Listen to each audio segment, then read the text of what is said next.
Welcome to our tropical front yard garden. It was our goal when we bought the house that we wanted to have a place to grow tropical crops, and it happened to work out very well for us. This front yard, as you can see, has a fantastic asphalt microclimate up here. This is a southeast facing exposure, so the house blocks the wind and keeps it extra warm up here, and then the blacktop here just bakes these plants in the summer. I'm out here in the morning because it's too hot out here in the afternoon, and it's sort of a great welcome for our neighbors as well. We're still in kind of mid-June here, mid-July, I'm sorry, so this will all get quite a bit taller by the end of summer, but I thought I'd walk you through some of the species that we're growing up here, and all of which are really thriving from this super warm front yard and warm summer as well. So this is Moringa, which is one of the world's most important and promising leaf crops. Just super nutritious and very nice when you cook it up.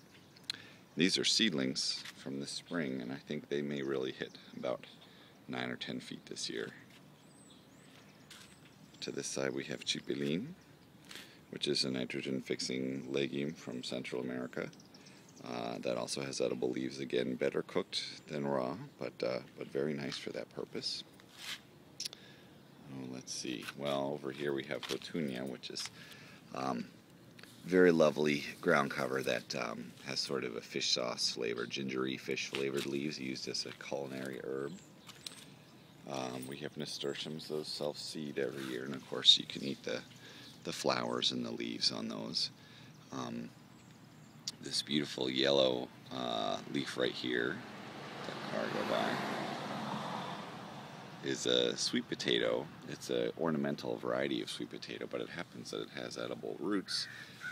We've also grown ordinary sweet potatoes up here with roots as large as a human head, which is pretty fun. This over here is a Celosia. It turns out that the Celosias are a major leaf crop in Africa. We just grow them as an ornamental here. I may have one that's flowering. I have one that's flowering I can show you over there when we pass by. But they're nice ornamental. They have beautiful colored foliage and flowers, and very nice cooking greens. We have some self-seeding weeds in here. These are milkweed that are in an edible shooting stage right there, and this is a red Russian type kale called Western Front, which is also just a self-sowing weed for us, as are the nasturtiums. This right here is called cucumber berry, or Malothria pendula, which is a southeastern native all the way up to Pennsylvania actually, and it makes these small little cucumbers that are they're nice, kind of a snack. And it's a little bit of a weed for us now, but we allow some of it to stick around because it's kind of cool. It also has edible leaves, although they're a little fuzzy. If you eat too many of those, it's not a good idea. Sometimes we feel a little ill if we eat more than a medium-sized handful of those. Here comes another car. Wait it out. Okay. These are Gladiolus that we planted just for pretty. Meg's family brought those over, and it's nice to have something. Mostly we're growing foliage plants up here, so it's nice to have some flowers to break that up. Another foliage plant we have is Coleus, which we just again grow because it's pretty.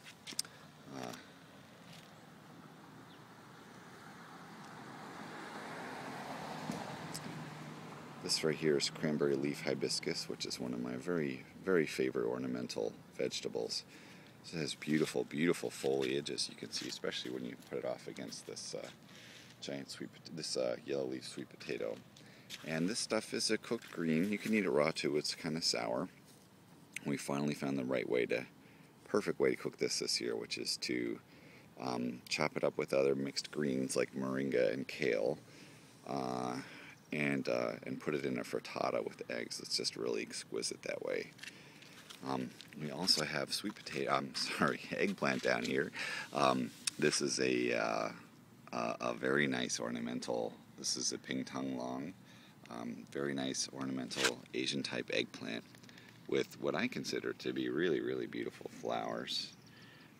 And the fruits themselves are also very ornamental. This has got a nice crop of fruit setting on it right now as well. Actually, it really has a very large crop of fruit setting on it right now. It likes the heat up here, so you can see the flowers, the purple stems, the purple midribs, beautiful fruit. It's time to cook up some more of that. And coming around, you can just see the kind of the mix of foliages together works very nice as an ornamental. This is the flower of that Celosia. I'm sure you've seen these before. There's lots of different kinds, but the leaves are really very nice on those. Here's a different kind of Celosia flower. There's also a pointier tipped one. We do have hardy bananas over here. They don't make fruit, but they die back to the ground every year and resprout. So these are about 6 years old, and they have very dramatic foliage. And we use them to wrap tamales and things like that. And these have gotten, on a good year, as high as the top of the porch here by Halloween.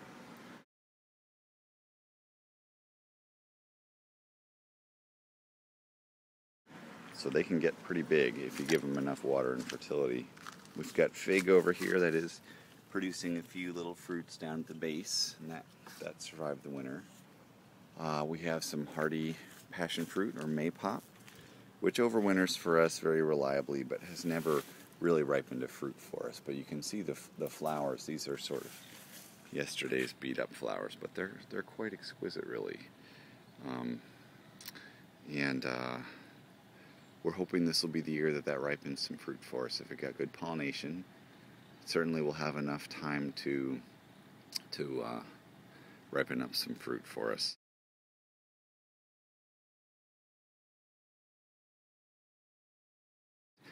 And the last piece that's in here is Chinese yam,